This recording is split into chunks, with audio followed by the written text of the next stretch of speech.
Hello? Better.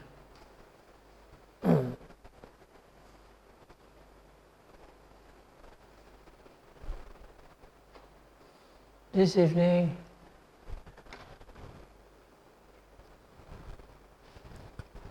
I'll talk generally about the method, technique involved. At this point,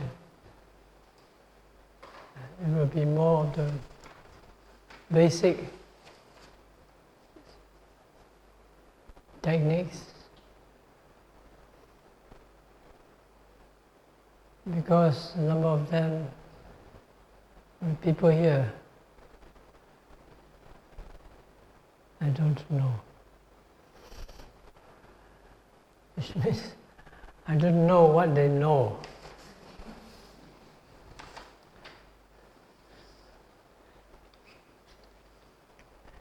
Although I expect you to know, because that's not right.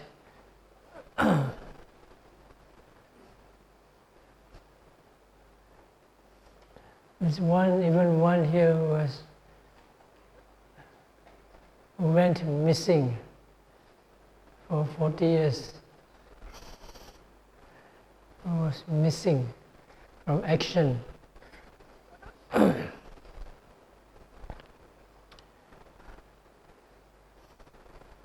So it will be a bit like the talk I gave in Peace House during last month about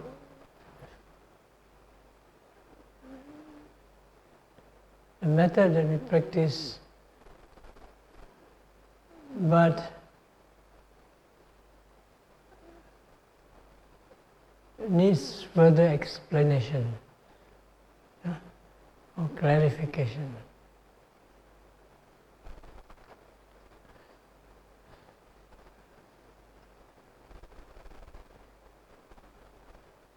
The method, from what I see, is quite clear. When I first went to Burma many years ago, how many years? Sudu lama lah, pakcik.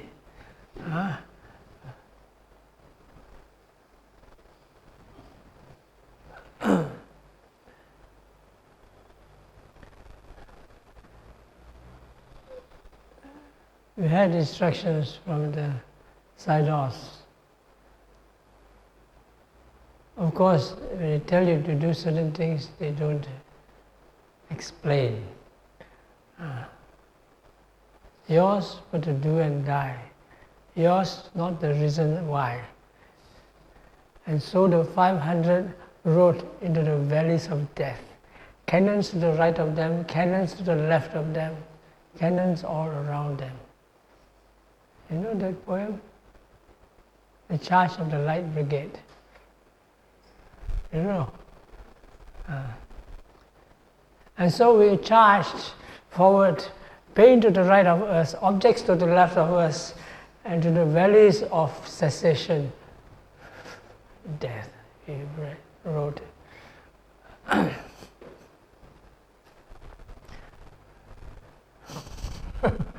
So, it was good, because I had the right generals that they knew what they were doing, and so it was okay.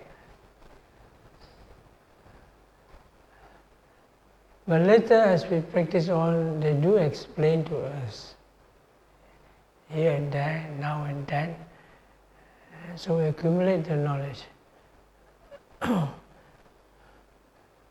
They have reasons behind it, of course, and so that's why.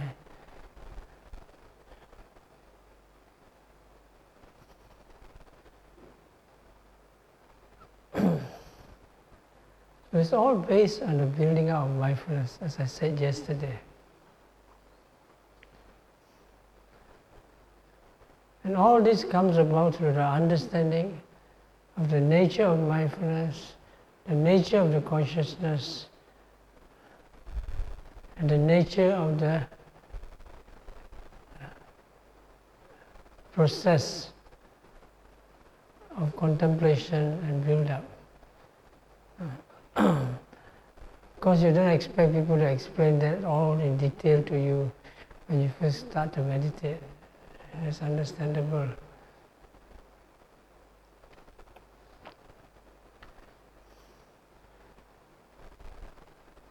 The practice can be done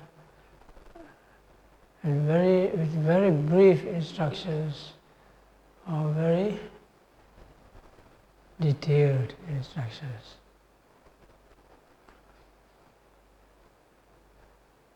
Like Long Po from the founder of MBMC, he says, in brief, it is just explained as Nama Rupa, mind and material process.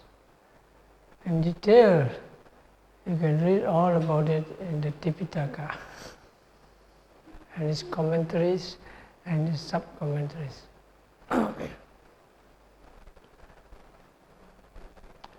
For himself, we noticed that he has crystallized his teaching into 2 words or 3 words, 2 instructions. Because of his poor command of English and Hokkien, Penang will speak Hokkien. And he speaks Hokkien mixed up with Thai. For example, some people, he will say Bang Pak Lang. Bang is actually Thai, or some. So it crystallizes into two. The first is aware. Anything come alright, aware. That means mindful, be mindful. The second one is walking meditation. Sleepy, walk fast. Thinking too much, walk fast. It's true. Walking fast generally makes you aware and mindful, of course in a rather gross manner. When you're sleepy and restless anywhere, your mind is very gross. So it's true.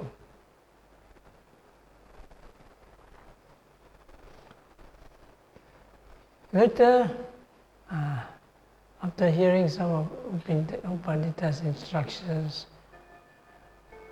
and advice in reporting,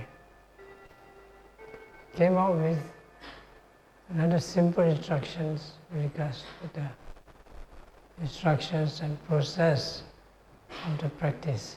And first is mindful. Second is follow the object. And third is observe. Very simple. First, you must make sure you're mindful. If you're not mindful, you're not playing the game right. You must be mindful. And what is mindfulness? That's a different story. You should know by now. For beginners, we may need to explain more. Because mindful. Then once you're mindful, maybe mindful, not concentrate. Mindful, then follow the object mindfully. Rising, falling, mindful, follow the rising, falling. Walking, right step, left step, mindful, follow the right step, left step, mindfully. Follow. After you're able to follow, then you observe what you're experiencing moment to moment. I mean, mindfulness is about the present moment anyway. So you're observing what's happening to the object, moment to moment. It goes for all objects and the whole practice that you're involved in. It's as simple as you can. First, the most important is get the mindfulness right. The quality of mindfulness is important. At first is general mindfulness, then later more specific to vipassana mindfulness. Then follow your object, your primary objects, secondary objects, tertiary objects. And objects are what? They give you rising, falling, sitting, touching, right step, left step, pain, consciousness, sleepy, thinking. All those are your objects. Right? From these are your preliminary objects. And once you follow the preliminary objects well enough, then there is some degree of right concentration. Once you have right concentration, your engine starts moving.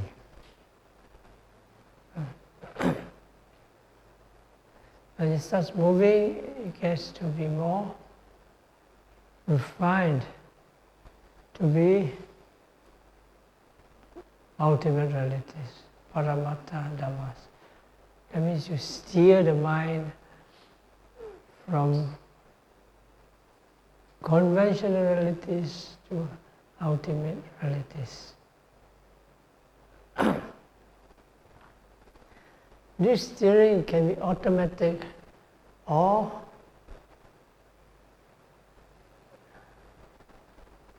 intentional.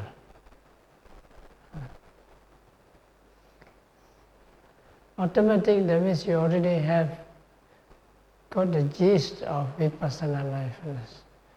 Experience things as they really are. Automatically, it will steer you away from the concepts and into the ultimate realities. Take for example, sitting, touching. At first, when you're not sitting, touching, you have idea of the sitting posture. Yeah? The head is connected to the body, but the neck is connected with it somewhere along the spine to your legs and your hands.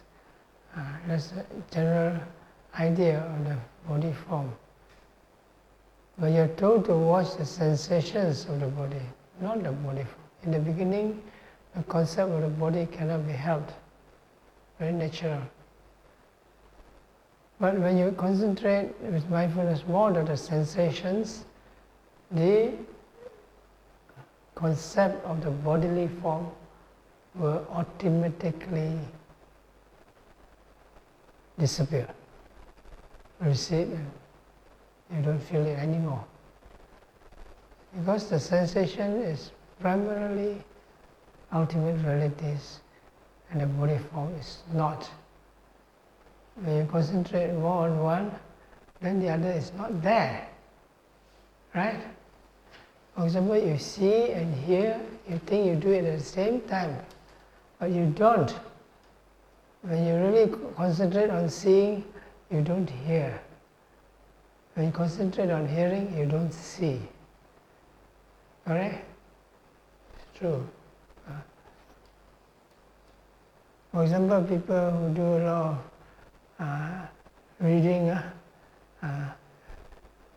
you don't hear anything. If you call them, you don't hear.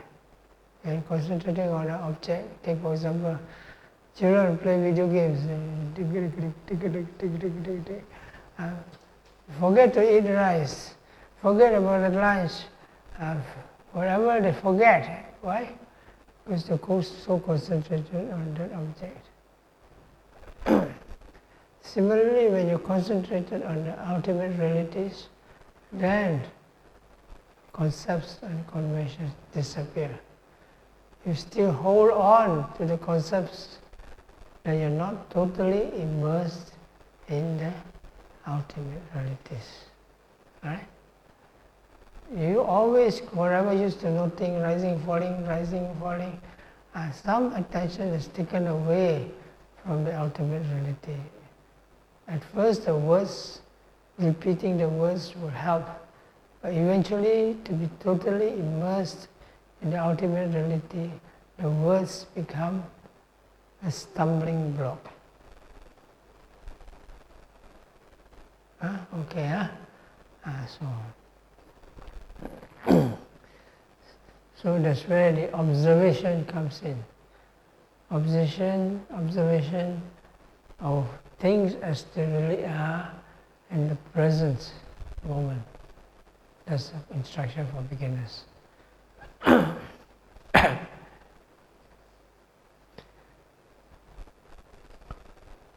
But when you really observe just what there is, you also forget about the concept of the person, you also forget about the concept of the space, you also forget about the concept of time. But in the beginning, these concepts are a bit hard to let go because they're much part of the mental processes. But form and shape will be the first to go. Later, the idea of the person and time. And then other things, the other more subtle concepts.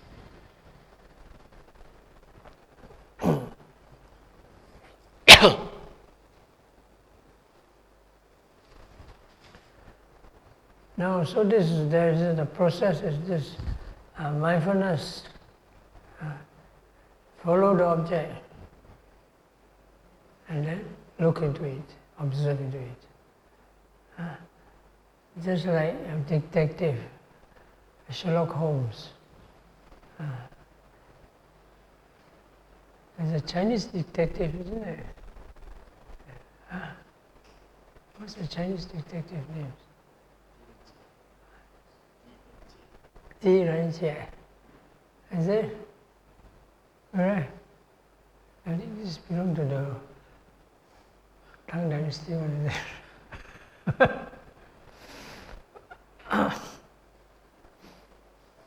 Oh, Malay, probably not. It's any good detective in the Malay history, Malaysian history. No.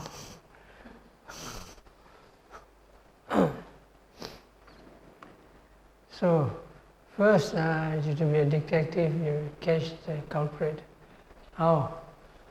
First, you must be mindful. You're confused, you cannot think, because there's so many things that are very tricky, not sure whether they're real or not. Who's the good guy, who's the bad guy? So you must be very mindful. Okay, you think this fellow is the culprit. You suspect number one. So what do? Follow him, stalk him, from morning to night. Every minute without fail, he goes in the toilet or see what he does in the toilet. So you follow him everywhere you go. And then you find out all his habits, what he's doing, and so you find out more about all his secrets. Yeah?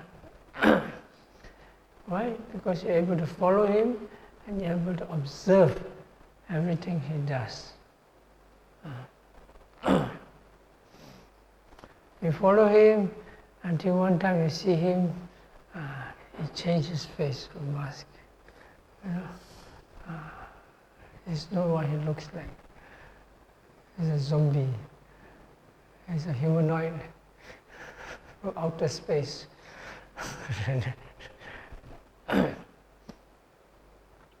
So, mindful, follow, observe. Now, again, things are not so simple. There are a lot of processes involved.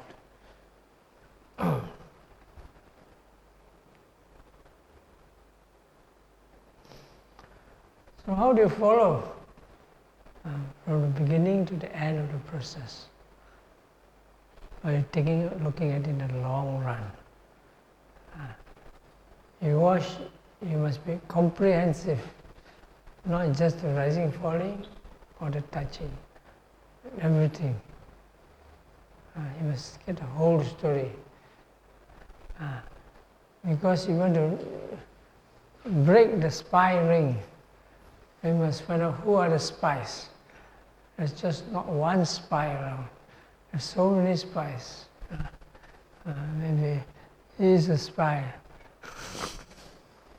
Oh, spy. Spy catch spy. So you find who are the spies. So you must cover the whole thing. So go to the 6 sense doors. You follow the 6 sense doors. But they work in a system. You look at it, the mind works in a system. And so you go to the 6 sense doors. And finally you end up in the mind door.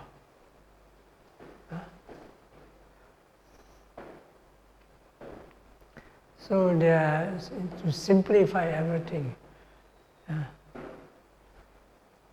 you have to be mindful at the 6 sense doors in the beginning.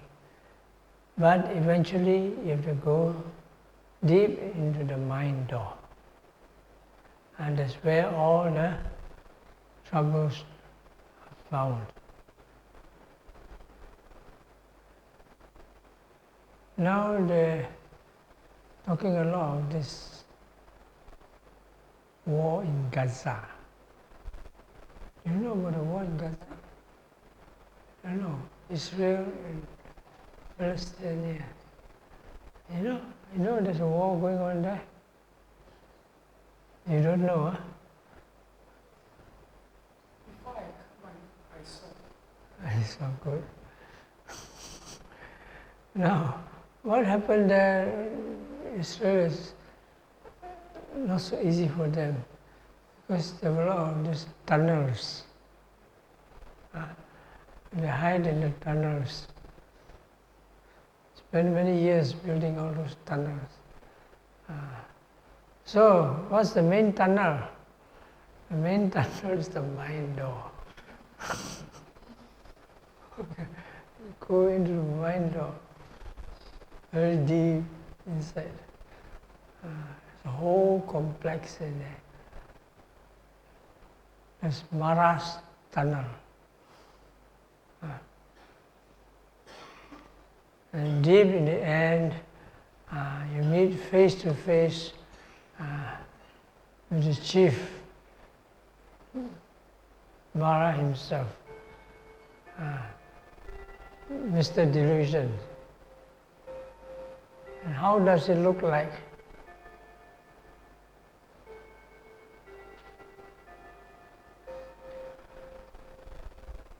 It's invisible, you cannot see him. Closest you can see it is black. When you meet with him, you see only black and blank, and so you can't see anything. And because of that, he can do whatever he wants with you. This is that's why ordinary person, no fight. Unless you develop vipassana, mindfulness, vipassana insight. Because vipassana insight can see through everything. But you must be strong enough. You're not strong enough, tak boleh pakai.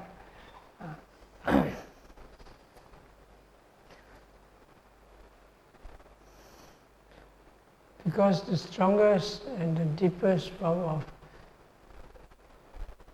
insight and concentration occurs in the mind door, not in the sense door. You have to go into the mind door.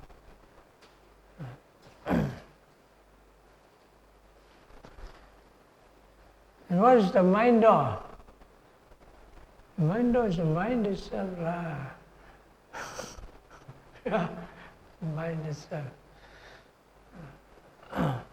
More specifically, the Bhavanga Citta, the life continuum. I tell you this is according to Abhidhamma, but it doesn't have a lot of people. And the best is you go directly and look at the mind door. And then the mind door is there. I say, this is the mind door, okay? Ong, are you the mind door? No. So what are you? Like you guess. You're the mind object. It's the mind object. All of you are mind objects. And where is the mind object found? It's found in the mind door. Okay? And so when you start being mindful of the mind door, then that's where you go deep into the mind object.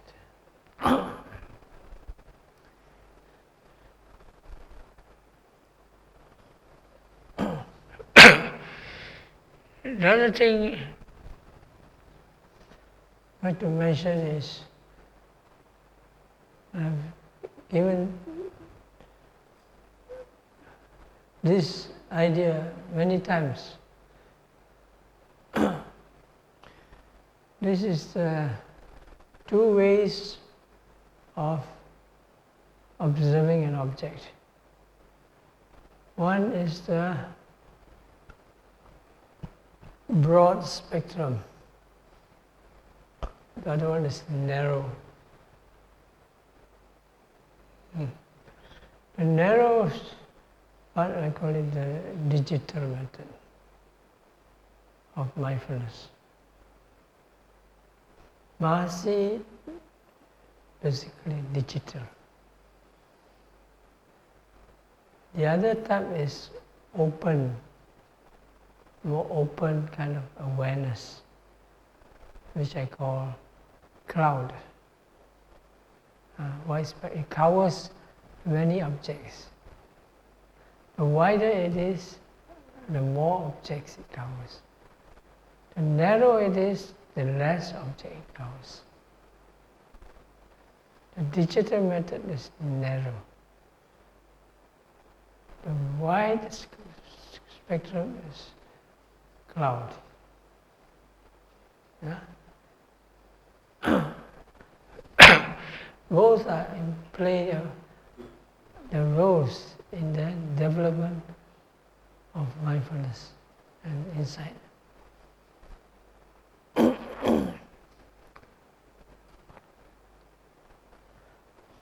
Now we give example using our meditation objects to explain clearly what you're supposed to do and what's supposed to be watching.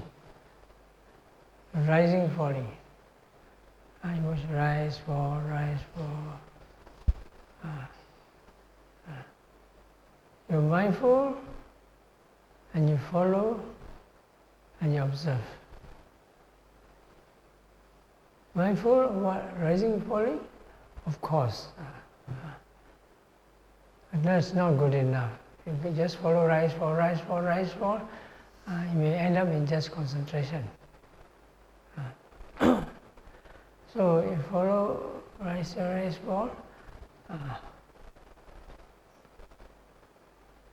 without any concepts, without any thinking. In the beginning you use your words to keep you in line. After that, you observe in a vipassana way, that means in the present moment. And what about the present moment? It means here and now. In other words, on the dot. One of the first thing I learned in mathematics in school. A line is made out of many dots. That's what I learned. I said, wow, that's great. Unfortunately, he stopped right there. He didn't continue. Until I came across it one day in a book called Sacred Geometry. I say, oh, finally I got a follow-up of that mathematics lesson.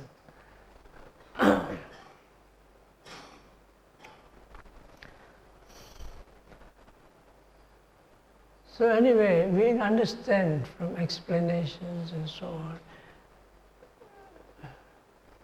and probably intuitively we know things arise and pass away moment to moment. When you go watch a rising and falling, okay, fair enough. But you don't stop there. You're told to watch the rising and falling as a process. Some teachers tell you to watch rising, falling in many moments. Ideally, it is like a moving point. But a point that appears and disappears. In the beginning, you cannot do that. In the beginning, you start seeing more and more variations within each rise and fall.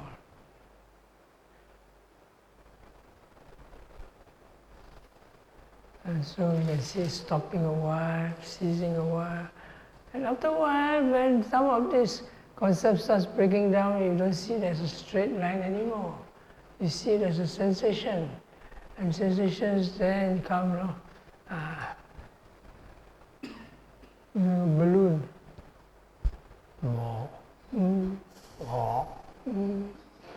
What does it remind you of the bullfrog?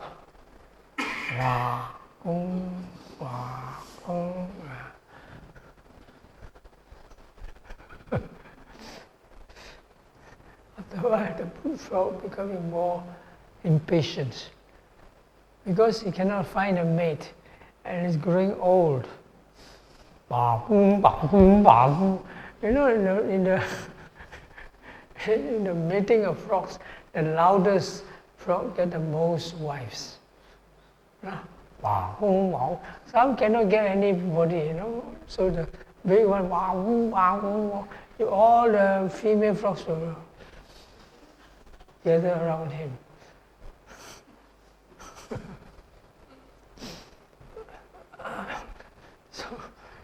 So when you watch, but in this case, it's not becoming louder, it's becoming more and more subtle. But when you concentrate, it's like it's becoming bigger. So you follow it as a process. As a process, that means a moving point, a changing point, better. A changing point moment to moment.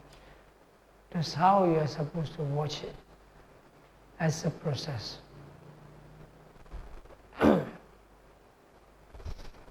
Sometimes we tell people, if I feel they're up to it, you watch the rising falling as a point. Point of sensation. So you try putting your finger on your abdomen, just that point, nothing else. That tiny point, finger point.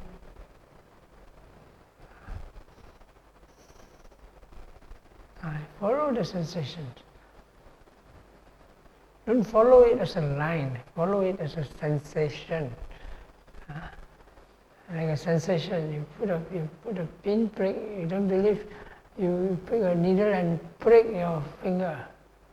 My finger doesn't work on the instructions anymore because I always test my blood, prick, not much feeling anymore.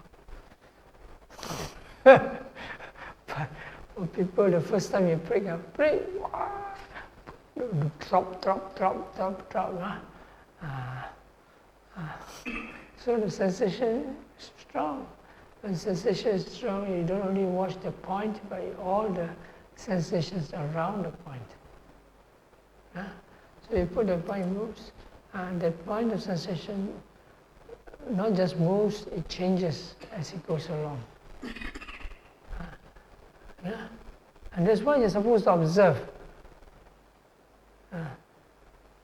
As the second step. First step you follow, mindful, follow, observe. Second step you watch it as a process of points, one after another. And finally, it's just one point that rises and passes away. So that's what we mean by watching rising and falling. In the process, of course, you watch it as a sensations, and from sensations you can develop to a mass of sensations.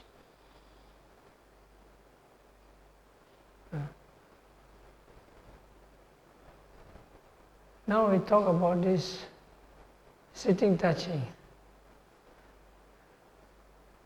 Sitting touching, as I said in my talk at Peace House, is one of the things that should be explained better. But in Burma, they don't do it so much. Why? Because almost everybody can get rising, falling, no problem. As I watch rising, falling. Rising, falling, yes, they all get rising, falling, no problem. But here, as I watch rising, falling, very difficult, very small, cannot get rising, falling. I think that's one of the first obstacles that Burmese face when they come here. They don't understand why people cannot get rising, falling. Same with in the West, it's even more difficult.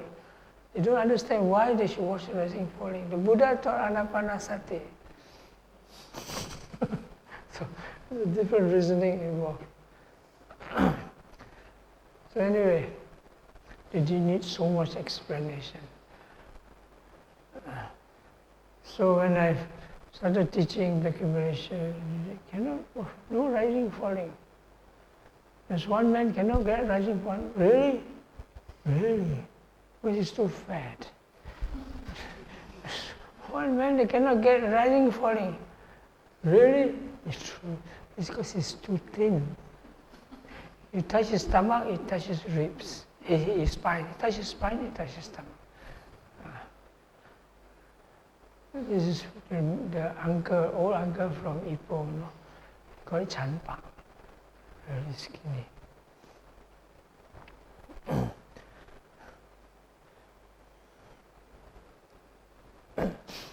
So, sometimes when people really cannot get a rising, falling, for one reason or another, whether reasonably or unreasonably, then they resort to sitting, touching. Okay, rising, falling, maybe physically not very clear. Mentally, you don't like it, or whatever case. But sitting, touching, or bodily sensations should be there to some extent. If you don't get any bodily sensations, that means you are as good as dead or paralyzed. No sensations, you take a big. Oh, you're feeling or not? Sure, you're feeling.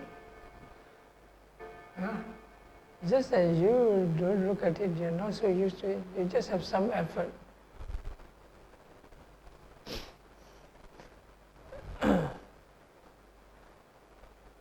Just like a lady was meditating, and after that she got bitten by a snake, a viper.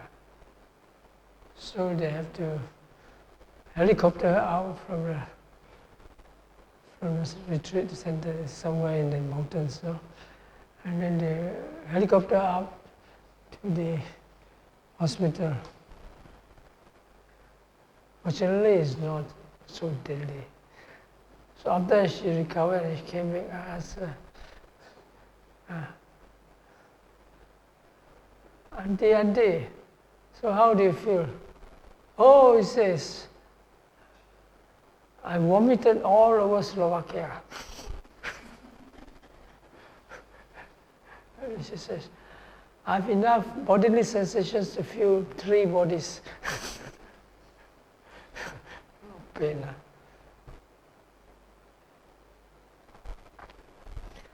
So there are sure to be some bodiless, unless your body is completely numb, then you don't have sensations. You just have to look for it and it's there. Too bad we are not supposed to do what the Zen masters do. What the Zen masters take a whack you. You're supposed to wake you up. I suppose they also good in giving you quite a few sensations. Has anybody been to a Zen retreat before? Yeah?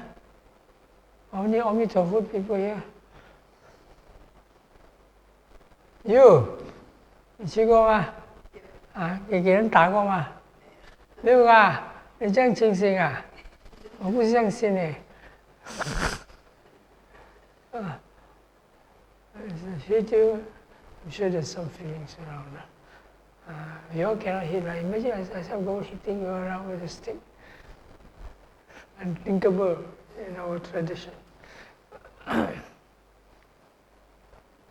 So generally there will be some sensations there. Sometimes you have to make yourself sensitive to it. We call sensitization. Because the first thing in mindfulness object, body foundation of mindfulness, the base for body foundation of mindfulness are the body sensations. No body sensation, no body mindfulness. In and out is a body sensation. Rising, falling is a body sensation. Touching are bodily sensations. Banyak sensations lah, tahu kah? And then walking, stepping, right step are all bodily sensations. If you have no bodily sensations, you are not a human being. You are something like a robot. Even if you have AI, you're still a robot. Because the consciousness must be involved. It's just not electrical impulses, electronic impulses. So when you use sitting, touching, it generally means bodily sensations. So when I started looking, what is this bodily sitting, touching they talk about? I was not so clearly explained.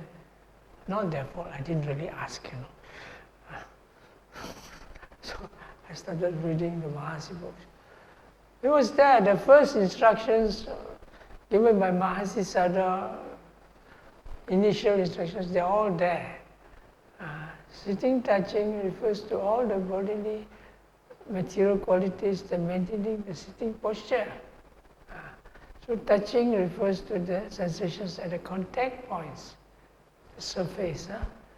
And the bodily sitting refers to all the muscular, skeletal muscular structure, the sensations involved that maintain the body's posture. They're more internal things, sensations. And so, there you are. So one way, the traditional way is they were sitting, touching. Later they progress to 3 points, 4 points, 5 points, and more points.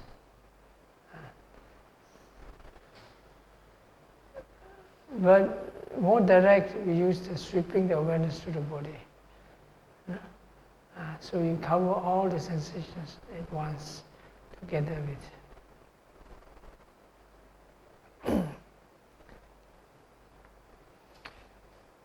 In this sense, there is a little similarity between the Goenka method.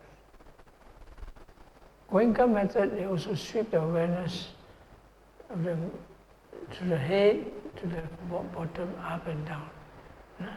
They do anapana concentration first, then they keep sweeping up and down.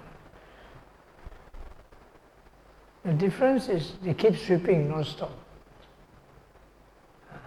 The second is they don't do walking meditation, which I feel is a big disadvantage. Here, however, we watch where we feel the sensations, and the sensations are strong, we stay there. And so when you stay there, the concentration is built up quicker. If you keep moving up and down, you don't give opportunity for the development of the vipassana process on a single object, single process. Anyway, that's how I go about it, and I find it very successful. Once it disappears, you can go through the sweeping the awareness to the body sensations again. And that's one of the ways we do it. The idea is to watch the bodily sensations, which can be done in a more cloud method, wider screen, or narrower. Narrower, that means you fix to one point, or one area. For example, touch point, the hands, or touch point, the buttocks, usually because the sensations they are strongest and more sensitive. And then when you watch longer, it will develop and become more interesting. One small point is not good. Or somebody watch one touch point, somebody watch this point. So we get don't zip, zip, zap, zap. Very difficult to build up concentration and mindfulness, because the screen is too small. You're looking through a keyhole.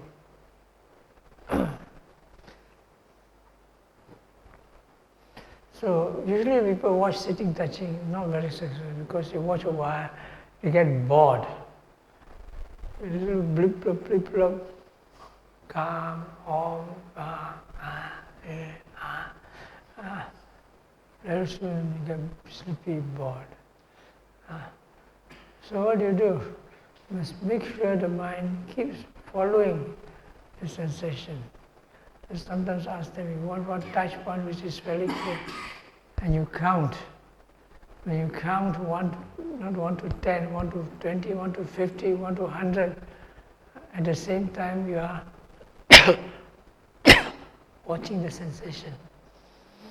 Then, being fixed to the sensation longer, you find that it develops.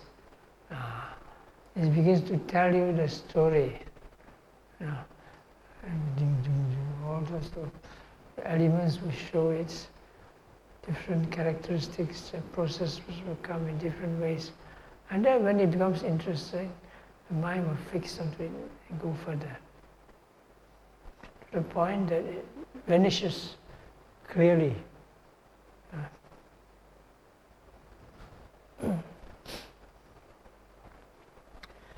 The other way is the crowd method, whereby you watch a bigger screen, wider area.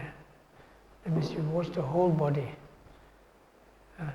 This requires a sensitization of the body to a greater degree, so that once you get the clear feel of the sensations, you watch the sensations in any part of the body. There are sensations everywhere.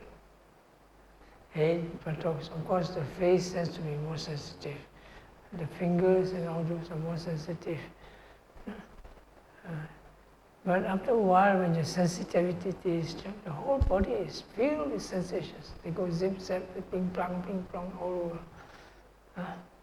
And when that happens, then you forget about the form of the body. You don't need the form of the body. You don't need your head, you don't need your hands, you don't need your legs.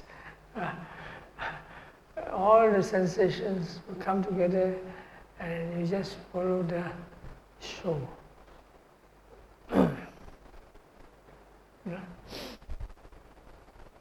So finally again it comes to the point where it vanishes the moment it arises. Then you cannot see anything anymore. Not that there isn't anything, you just cannot see. So you start again. Follow. It's like catching the mouse. No? Follow the cat. So the mouse run faster and become smaller. Until you follow. No more mouse. No, there's still a mouse, but you cannot see where the mouse is. So that's what it's about, the sitting and touching, basically bodily sensations. Although there are more than one ways to go about it. The bodily sensations tend to have a wider field. The rising, falling tend to have a narrower field.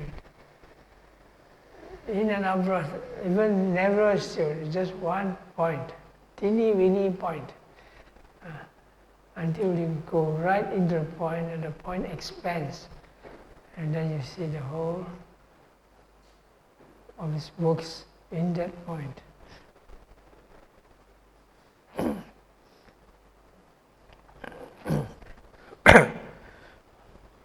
But the wider field has its advantages.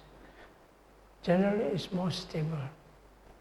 And the three characteristics are clearer.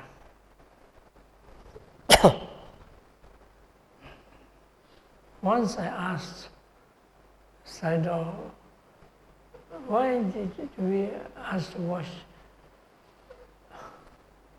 rising, falling, and not encouraged to watch in and out breath?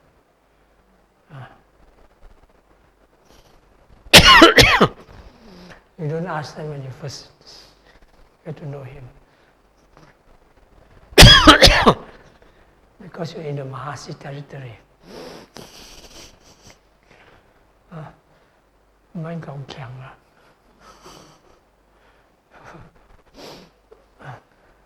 It's a very simple answer. Because Nama Rupa is clear. You can see the mind, body, object clearer.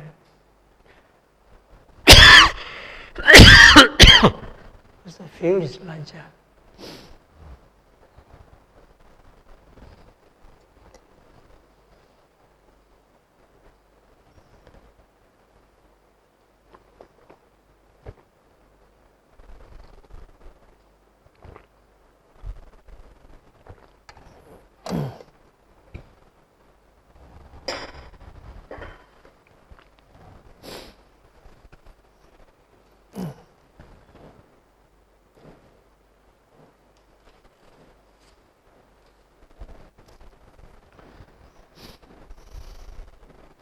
So that is something to bear in mind when you talk about sitting and touching object.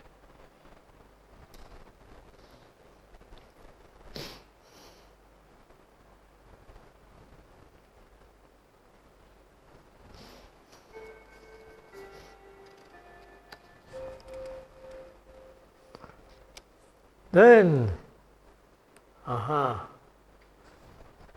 to mention a little bit on the walking meditation.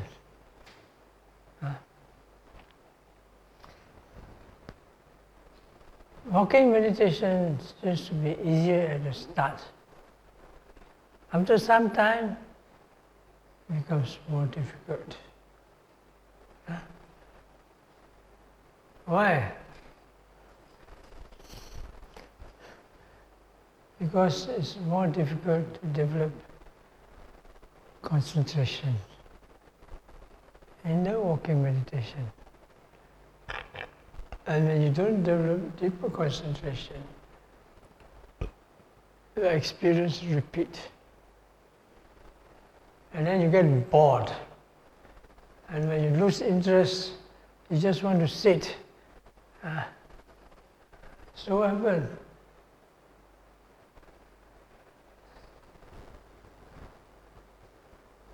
No win case, lose case.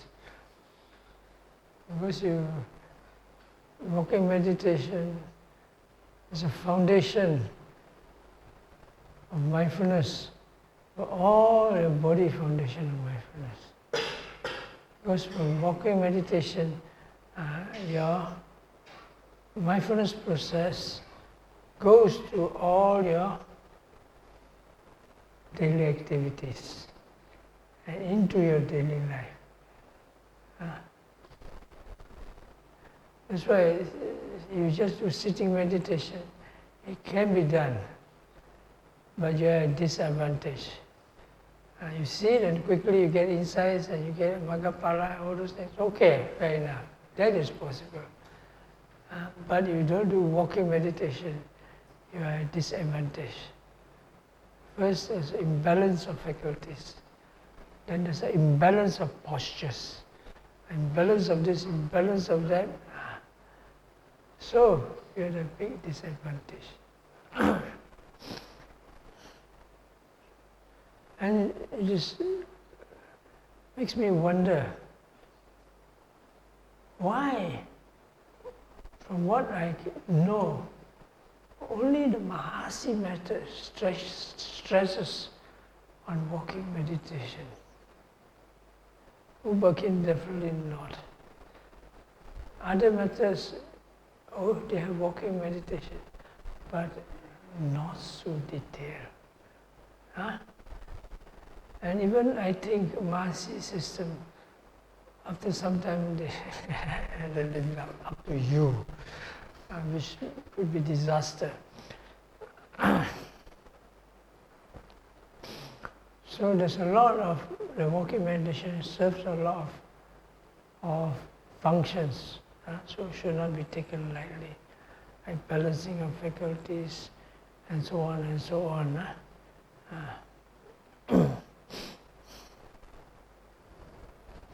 But basically, it follows the same principle. Because you cannot do sitting all the time, you also have to do walking.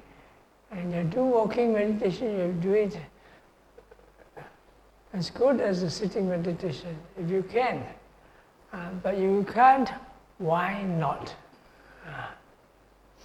Why not? Because of the concentration. Is it so? Not necessarily. Because the walking meditation is vipassana concentration. Often we talk of concentration, we refer more to the samatha type of concentration, mode, that type. Walking meditation is a very particular momentary concentration of vipassana. So when you can do walking meditation very well, you can do vipassana in daily life very well. But because we are so much of a rush, we don't have time to observe properly. The proper experiencing observation is also depends on your skill. Some people can do things fast and very accurately. Beginner, no. For example, what you call cutting vegetables. Who is the best in cutting vegetables here? Mrs. Ong. Are you the best in cutting vegetables?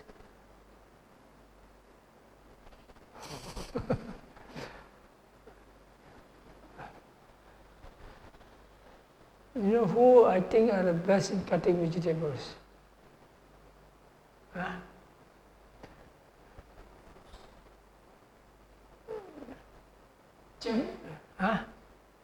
No, the Chinese medical Yao Cai Po, and the Chinaman at the Chinese medicine hall, the shop, they cut the thing very fast, and very thin. Correct, no? Have you seen them cut or not? The Chinese shop, I don't know, nowadays probably they have not so much experience. They lost the art. But for that, they cut the yansam, the ginseng and what, they can do it very fast, very thin, like that. You ask somebody, these kaku people, right? Tanjung Kwang, ask him to cut. He probably asked him, he probably cut his fingers. And one time somebody in Vietnam, he was cutting vegetables. He was cutting vegetables and he cut somebody else's hand, no? How he managed to cut somebody else's hand?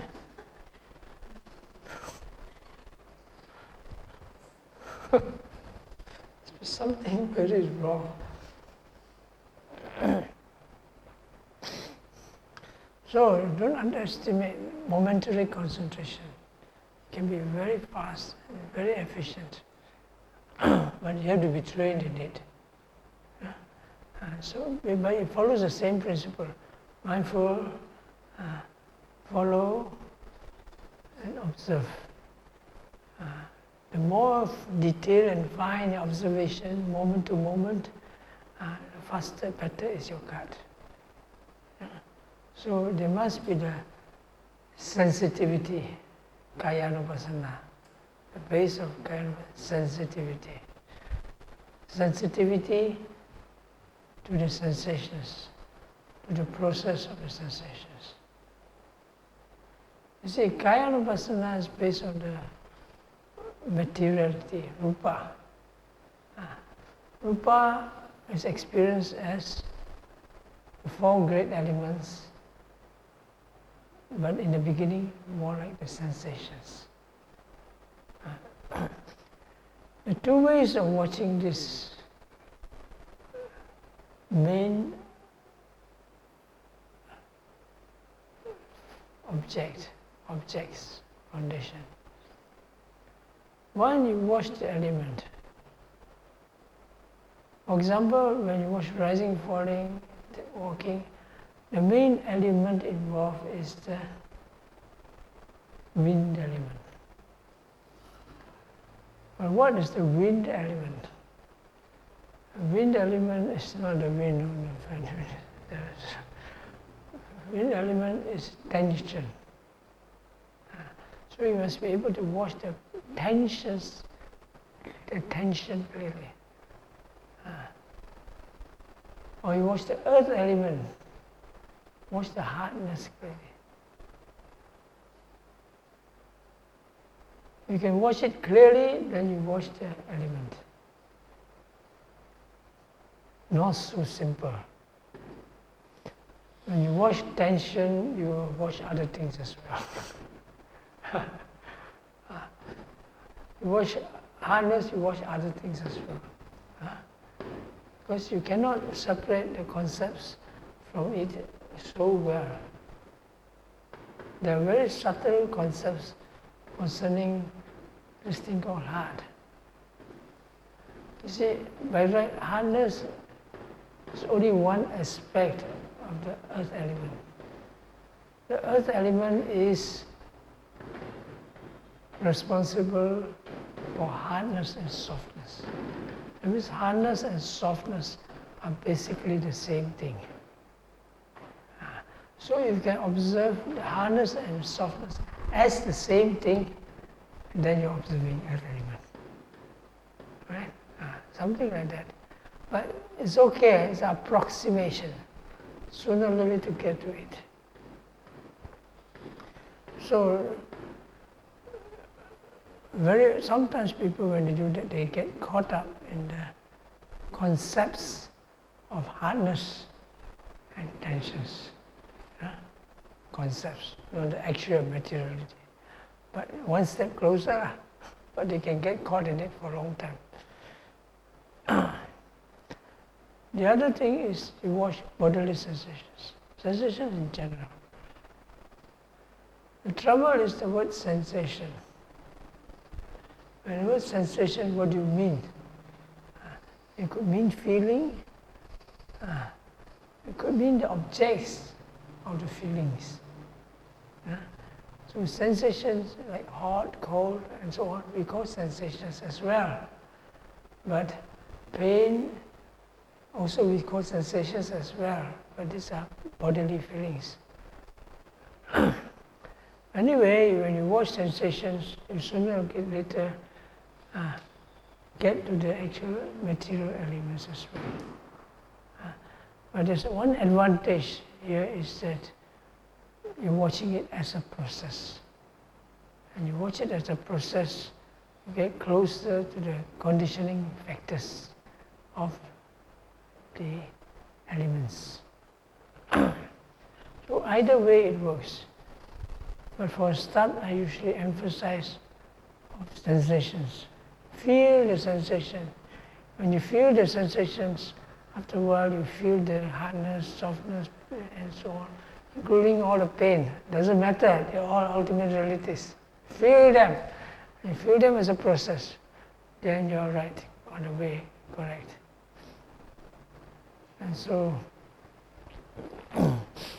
that's what you call when you watch sensations.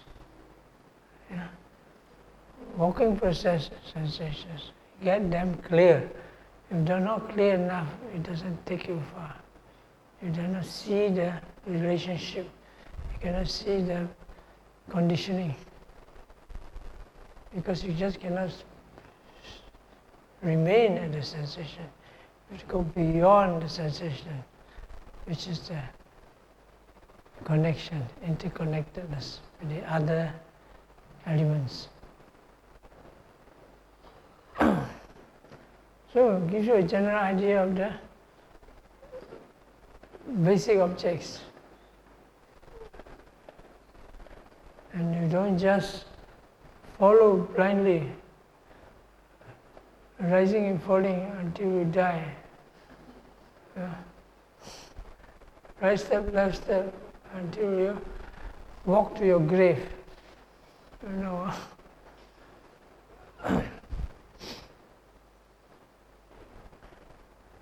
Okay, we stop here today. Any questions?